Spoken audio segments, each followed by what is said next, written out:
புவி வாழ்த்த வாழ்க. ஆத்மேஸ்வரன் ஆதிசித்தன் குழுவின் சார்பாக அனைவருக்கும் வணக்கம்.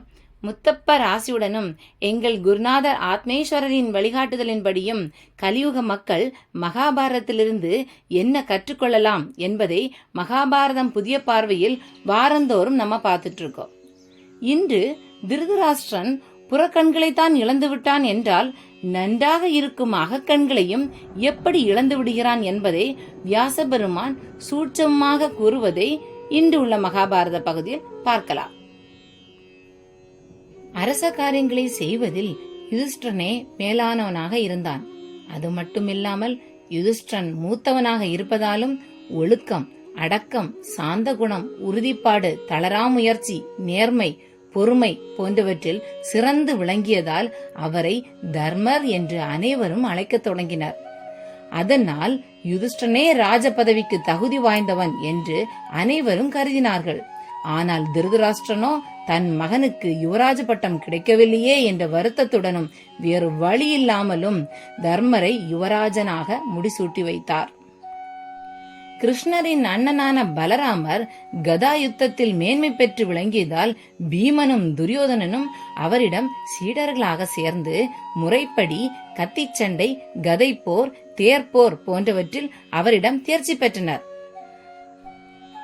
துரோணர் வில்லாற்றலில் மேம்பட்டு விளங்கிய அர்ஜுனனிடம், அர்ஜுனா, ஒரு பாத்திரத்திலிருந்து மற்றொரு பாத்திரத்திற்கு நீரை மாற்றுவது போல எனக்கு என் குருநாதர் கற்றுத்தந்த அனைத்து வித்தைகளையும் உன்னிடம் சேர்த்துள்ளேன். அர்ஜுனா, உனக்கு ஈடான வில்லாளி இவ்வுலகில் இல்லை. பரம்பொருளாய் விளங்கும் பகவான் ஸ்ரீ கிருஷ்ணர் ஒருவரே உனக்கு ஈடானவர். அவர் உனக்கு மைத்துனரும் நண்பரும் ஆவார். நீ கிருஷ்ண பக்தியில் ஈடுபட்டு அவரை சரணடைவாயாக என்று கூறினார். நீதி சாஸ்திரங்கள் அனைத்தையும் தேவேந்திரன் மூலம் பெற்ற சகாதேவர் அதில் ஒப்பற்றவனாய் திகழ்ந்தார். நகுலனோ குதிரைகளை மின்னல் வேகத்தில் செலுத்தும் ஆற்றல் பெற்றவராகவும் குதிரைகளின் மொழி அறிந்தவராகவும் திகழ்ந்தார். பின்னர் அர்ஜுனர் சௌவீரன், விபுலன், சுமித்ரன் போன்ற அரசர்களை வெற்றி கொண்டு பெரும் பொருளை கொண்டு வந்து சேர்த்தார். இதை கண்ட திருதராஷ்டிரன் புதல்வர்கள் பெரிதும் பயம் அடைந்தனர். இதனால் திருதராஷ்டிரனுக்கு பாண்டவர்கள் மேல் இருந்த கொஞ்ச பாசமும் குறையத் தொடங்கி தூக்கமின்றி தவித்தான். துரியோதனன் வேவுக்காரர்கள் பலரை நியமித்து பொதுமக்கள் அனைவரும் பாண்டவர்களின் வீரம் பராக்கிரமம் பற்றி பேசியதை தெரிந்து கொண்டான்.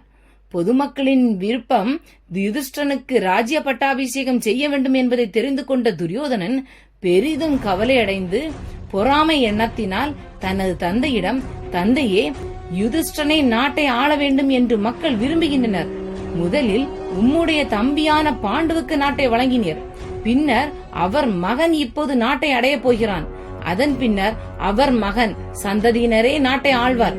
உன் பிள்ளைகளாகிய நாங்கள் நாடு இன்றி மற்றவர் இடுகின்ற பிச்சை உணவை உண்ணுகின்ற இழிநிலையை அடையப் போகிறோம். அப்படிப்பட்ட இழிநிலையை எங்களை அடையா வண்ணம் காப்பாற்றுவது தங்களது கடமை அல்லவா தந்தையே என்று கூறினான். அதற்கு திருதராஷ்டிரன், மகனே, பாண்டு தர்மம் தவறாமல் வாழ்ந்தவன். அவனைப் போன்றே அவன் மகனும் தர்மத்தை விடாமல் கடைபிடித்து வருகிறான். நற்குணமுடையவன்.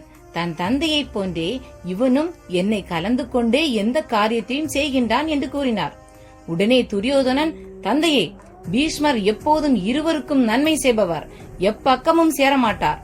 துரோணரின் மகன் அஸ்வத்தாமா என் பக்கம் இருக்கின்றான்.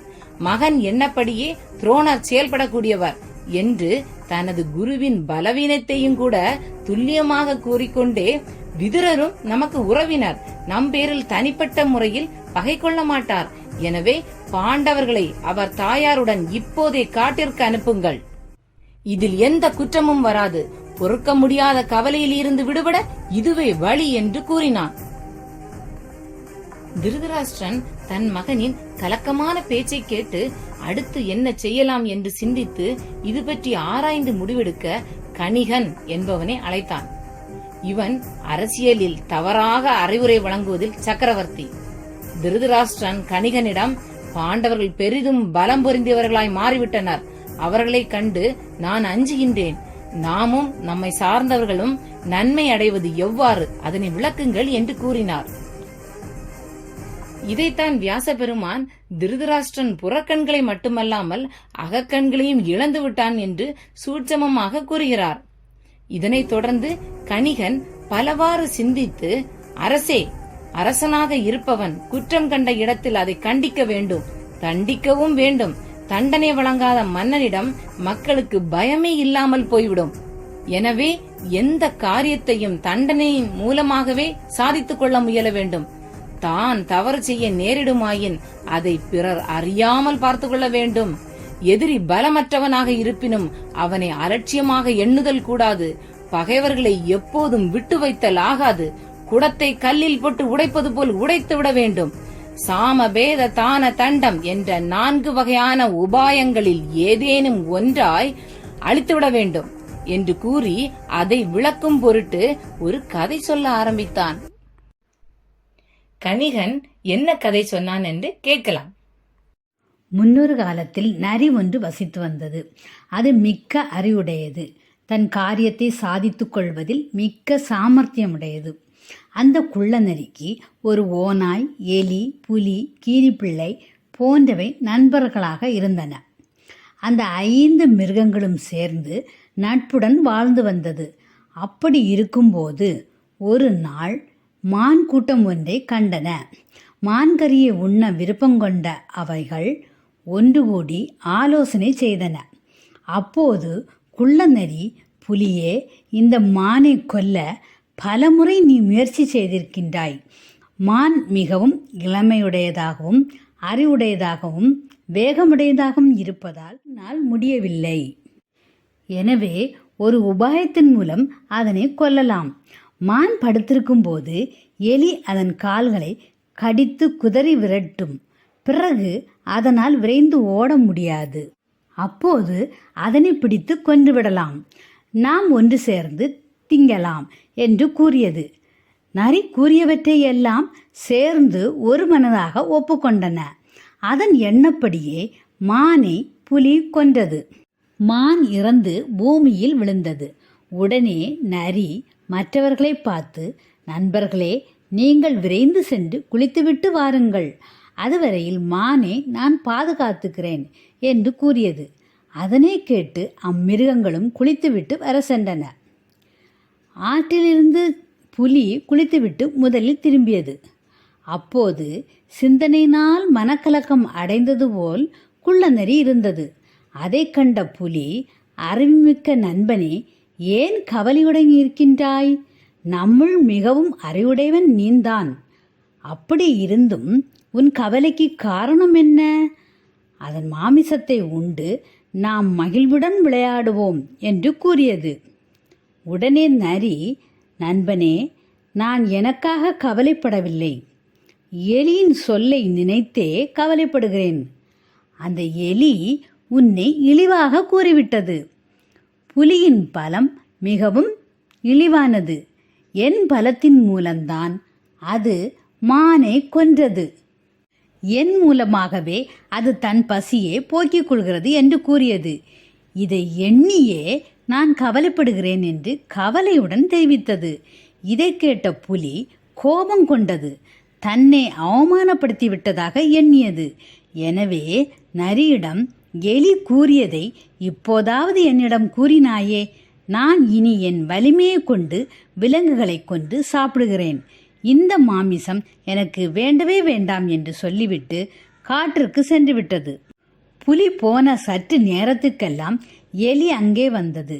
அதை கண்ட குள்ளநெறி, எலியே, நீ நீண்ட நாள் வாழ வேண்டும் என்று ஆண்டவனை வேண்டுகிறேன். கீரிப்பிள்ளை மானின் மாமிசம் வேண்டாம் என்று கூறியது.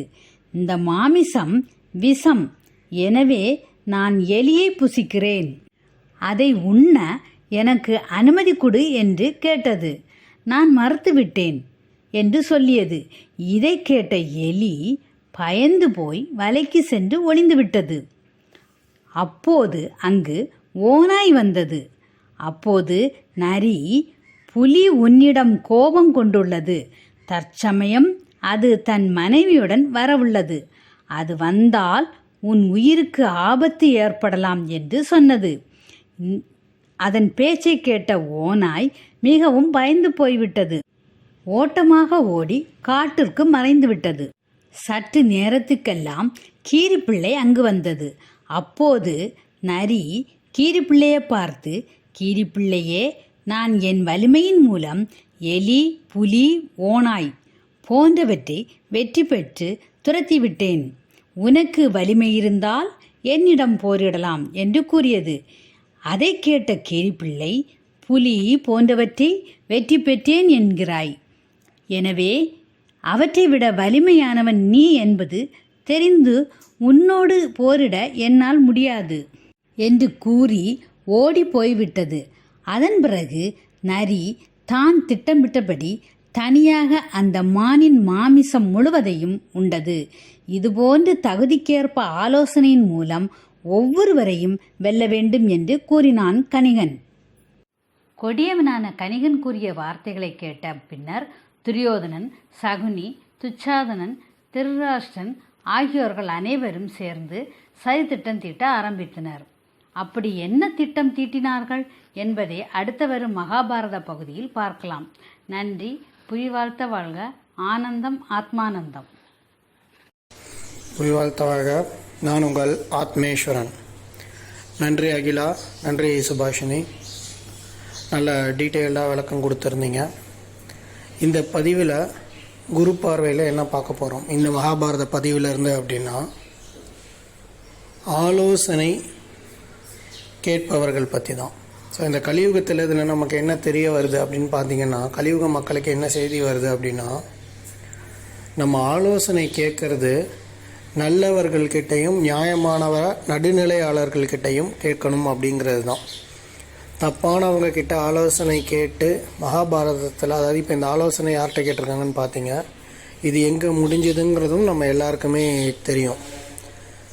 ஆலோசனை கேட்குறது நடுநிலையாக இருக்கிறவங்க கிட்ட கேட்கணும், தப்பான ஆள்கள் கிட்ட கேட்கக்கூடாதுங்கிறது தான். இதில் உங்களுக்கு ஒரு சந்தேகம் வரலாம், அது எப்படி நடுநிலையாளர்கள் இல்லை நல்லவர்கள்னு எப்படி தெரிஞ்சுக்கிறது? ஏன்னா கலியுகத்தில் இது ரொம்ப கஷ்டமான ஒரு விஷயமாகவே இருக்கேன்னு. நடுநிலையாளர்கள் நல்லவர்கள் அப்படிங்கிறவங்க பிரிவினை பற்றி பேச மாட்டாங்க. அடுத்தவங்களை கெடுக்கணும் அப்படிங்கிற ஒரு இதையும் ஒரு ஆலோசனையும் உங்களுக்கு கண்டிப்பாக கொடுக்க மாட்டாங்க. இதை வச்சு நீங்கள் தெரிஞ்சுக்கலாம். யாருக்கும் எந்த பாதகமும் இல்லாமல் ஆலோசனை கொடுப்பவர்களை நடுநிலையாளர்கள் நல்லவர்கள். கண்டிப்பாக யாரையும் கெடுக்கணும்னு நினைக்க மாட்டாங்க. நீங்கள் யார்கிட்டையாவது ஆலோசனை கேட்கணும் அப்படின்னா இந்த மாதிரி இருக்கிறவங்க கிட்ட கேளுங்க. நீங்கள் கேட்குறவங்க பிரிவினை பற்றியோ இல்லைனா அடுத்தவங்களை கெடுக்கிறது பற்றியோ பேசினா தயவு செஞ்சு அதை காது கொடுத்து வாங்காதீங்க. ஏன்னா திருதராஷ்டிரனுக்கு எப்படி அது கேடாக முடிஞ்சுதோ அந்த மாதிரி தான் உங்களுக்கும் முடியும். அதனால் அந்த மாதிரி கேட்காதீங்க.